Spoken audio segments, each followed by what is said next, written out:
Hi, I am so excited that you have purchased the Digital Strategy Planner. This is an undated planner that you will use to stay consistent and to house your ideas. Now, at Socialize LA, we are a digital marketing company. We love our technology, but we also see the value in writing things down and keeping it in one place. So let this be your start off point, or this could be your habit that you just buy one every year and just continue to fill it up. But it can also be a way to segue into planning and strategizing the way you like to. So that might include a project manager like Asana or Trello, or your Google Calendar. So this might segue into digital tools, but nonetheless, let's get started. I am going to take you step by step through this planner to give you an overview of all of the sections.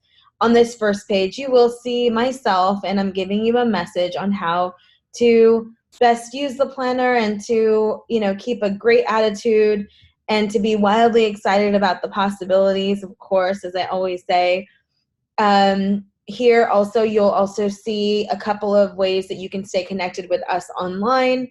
Of course, you can join the Flex Your Influence community. You can email us questions if you have them.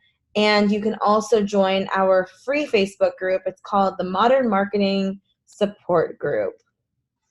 So let's go ahead and look over our table of contents.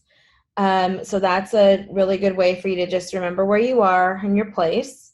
The first section is your assets. So I want you to list out all of your assets, even your logins if you'd like to, a team member responsible, and notes. So again, this could serve as the hub of your digital marketing. So if you hire someone, you bring on a new partner, you have everything in one place. I can't tell you how many times I work with a company and all of their login and everything is scattered. They don't know who has what login, and you don't want to be in that position. So this is a great way to keep that. So pre-listed, I have the website, blog, email marketing, like your MailChimp or Constant Contact, your CRM, and then all your other software. And then below is where you can write in your social media. So whether it's your Instagram, Facebook, LinkedIn, Twitter, Snapchat, whatever you're using, you can keep all of those logins and the team member or outsourced partner responsible there. Okay, here's the exciting part. Now, generally, this can be done in December when you're getting ready for the new year, but if you're like me, I don't mind starting my new year at any time of the year. So please don't let that be something that hinders you from getting started, whether it's March, October, November. Just start where you are, okay? And I am a perfectionist sometimes, and so I would want to wait until a certain milestone of the year, but I really recommend to not do that. Just start where you are.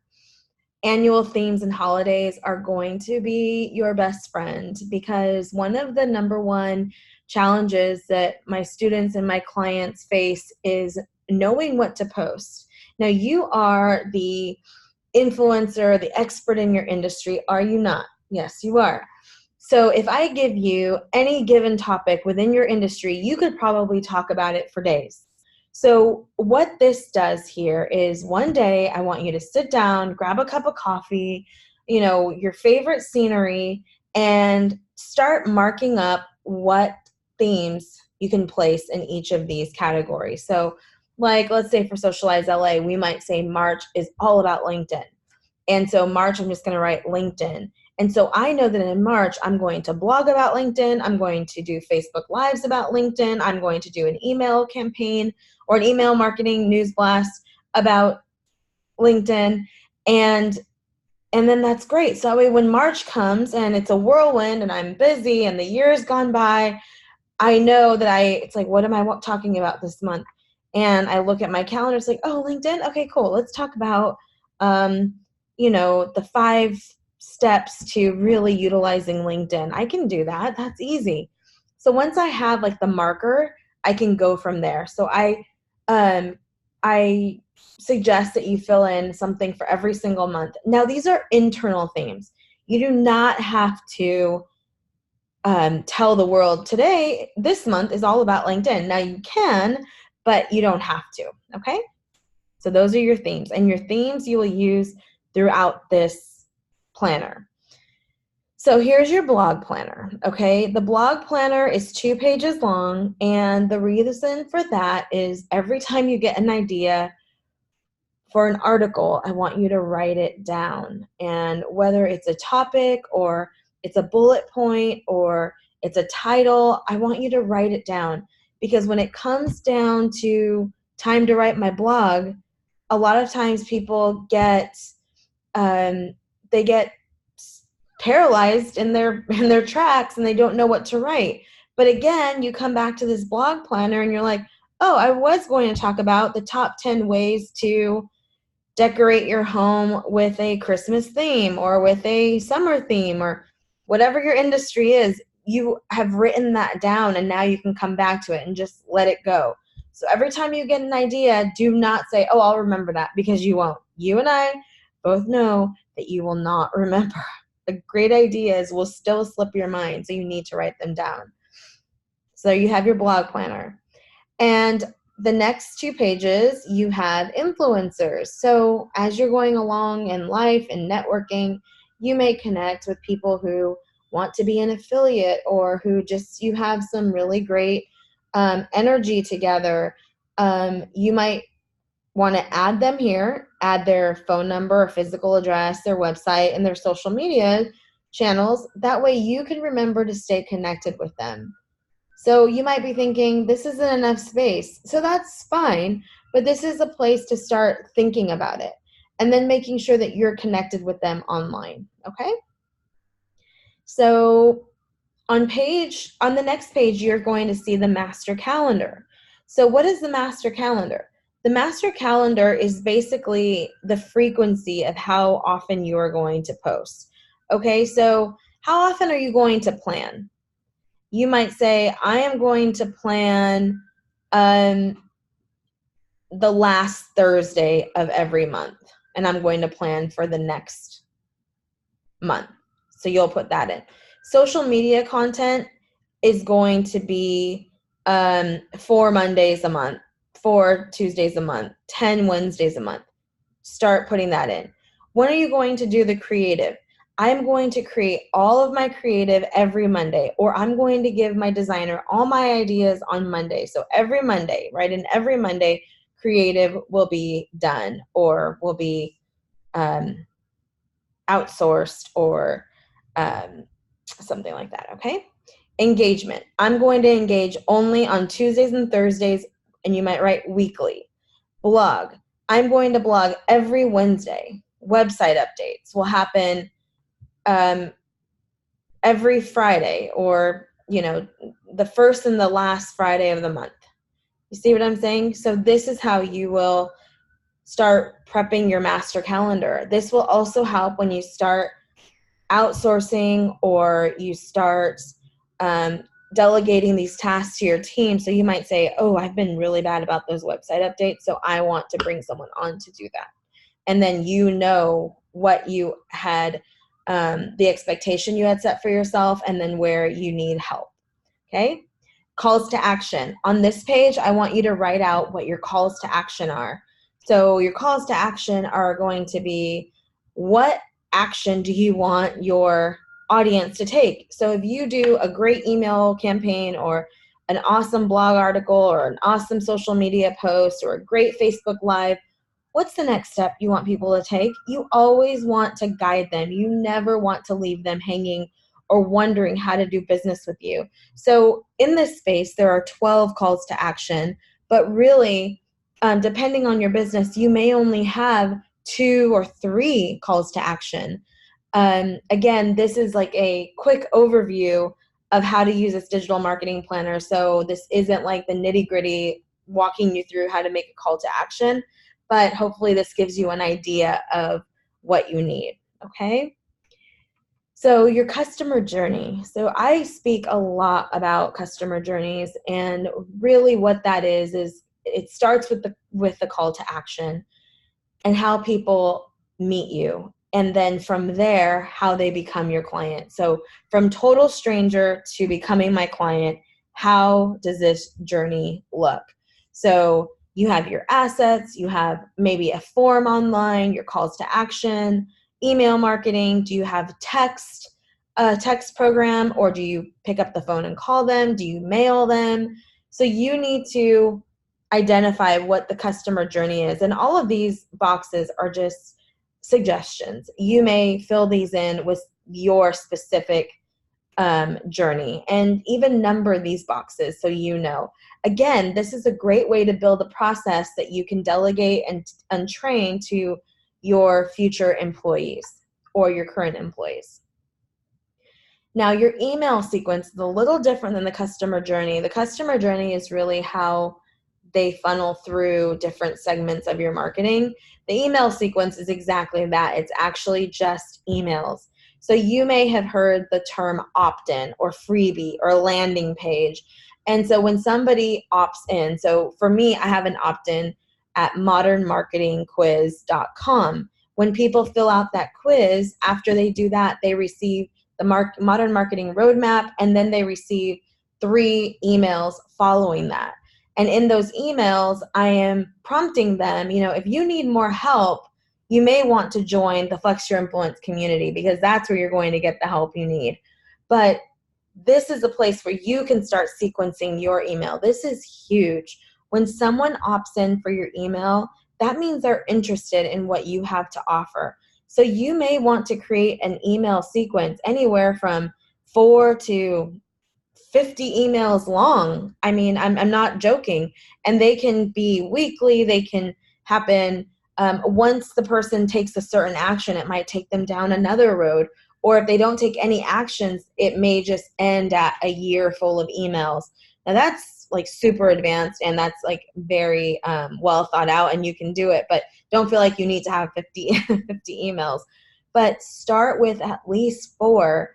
So that way, someone who's interested, you already have created a funnel of how they can continue to engage with you without you having to do it. This is where I really love automation. I have a love-hate relationship with automation because I believe in the personal touch. And this email sequence is one of those automating components in our business that I really love and I find highly valuable. So the next piece, this is your analytics. This is where you can kind of keep track of your basic numbers. Now, if you have like a Hootsuite or a Sendable, you do not lack analytics, but sometimes there's way too many analytics. If you go onto your Google Analytics, you might be like, what am I watching? So this is where, if you are not tracking anything at all, this is where I would start. Benchmark where you are. So if we're in March or October or June, then benchmark where you are and then start tracking from there. That way, it's like, wow, I added 1,000 LinkedIn connections this month. What did I do? It's like, oh, I spoke at an event and I mentioned connecting with me on LinkedIn. So this is how you can really start showing what the activities that you're doing and how it's building up your digital marketing. Okay. So after your analytics, it's a full year of analytics. Here is an email marketing calendar. So this is a year's view.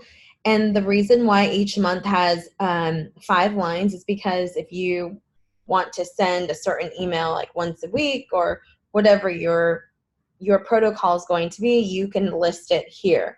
So you might say, well, let me pair this up with my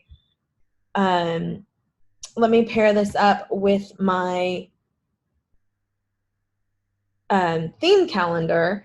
And then now you can start saying, oh, I'll talk about, LinkedIn here, and I want to do it on the 3rd week of the month. And then you can write out your email marketing. Now, again, you may be starting this process, but this might be something that you outsource to someone later. Okay, and then moving along, you have some note pages. So I like to use flags. I like to use Post-its. a lot of Post-its in my life to flag my planner as well.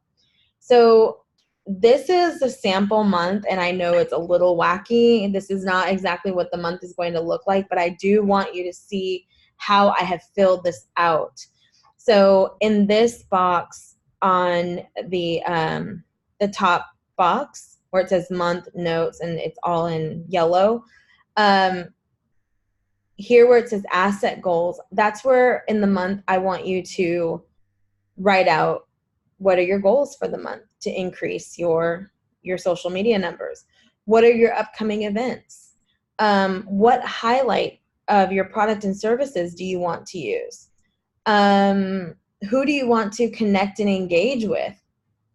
And then other notes. Okay, so actually let's go ahead and move into an actual month, but that's kind of like your refer back to. So every month is going to start with a month end review of the past month. What worked? What didn't work? What do you want to keep doing more of? What do you absolutely need to stop doing?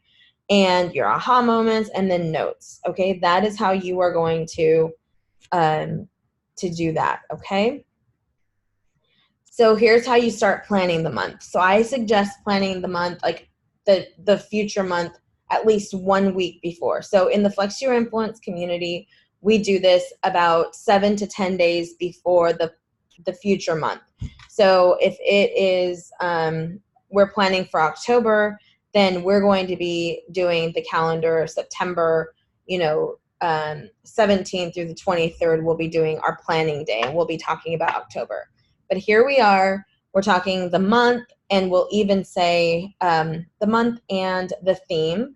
And in your notes, you might want to say like, oh, remember this is the month that we are under deadline for XYZ. So that way you already know, like you're preparing what type of month this is going to be. Write out your goals, your asset goals. So for Facebook, we want to increase by 50. Twitter, we want to increase by 300, and go on down the line. Upcoming events. These are events that maybe you're putting on, or that you're attending, or that maybe like it's a community event and you want to help promote. Do that. Remember, flexing your influence does not just mean for yourself. It also means helping those organizations that you love and that you want to support. Which product and service do you want to highlight? Again, there's several lines here, but you may only want to focus on 1 or 2 per month. Connect and engage. Who do you want to connect and engage with? Is it an organization, a person? And then how might you want to do that? And then any other notes for the month. Then you take all of these initiatives up here and you start placing them into the week that you want to see them. So you might say, well, I want to do the product and service highlight every week. So you might just say product and service highlight week throughout the weeks. And then the connect and engage, you might say, oh, I want to do all my connecting and engaging in week 2 and week 4. And then the upcoming event, you might say, oh, well, that event happens in the second week of the month. So I'll do it in the first and the second week. The rest of the month doesn't need it.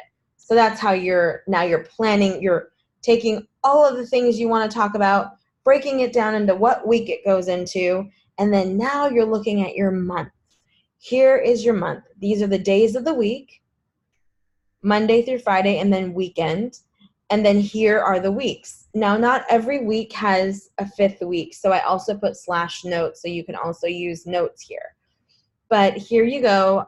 You have your month, any notes that you have for yourself, and then you take everything from the page before, and then you start mapping it out. What day of the week? So now you get a little more granular, and you say, okay, this is going to happen Monday, and I'm going to post Monday, Wednesday, Friday.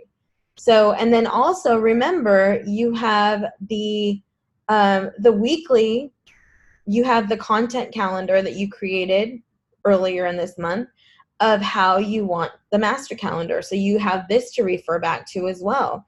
So you know where you want and how often you want each of these. So you want to do PR once a month, then you know that in week 3 on Thursday, you want to make sure that you sent something out to PR Newswire. So you get that on this calendar. Now, this is not a calendar for the actual copy and the image that's going to go with the social media post. But this is the calendar that's going to have the line items, the check boxes of what you're going to get done every single week and month.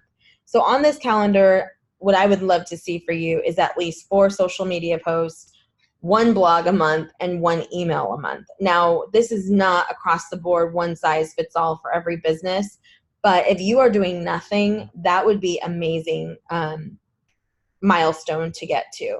And I would love to be the one to help you to get there. But anyway, after that, you have all the months of the year, and that is it. You have 12 months. If you need more assistance, please do not hesitate to reach out to me, and I will help you to take a next step, or just help you to see like where else you might need some assistance. But anyway, I wish you the best in your digital marketing, and thank you for letting me be your guide.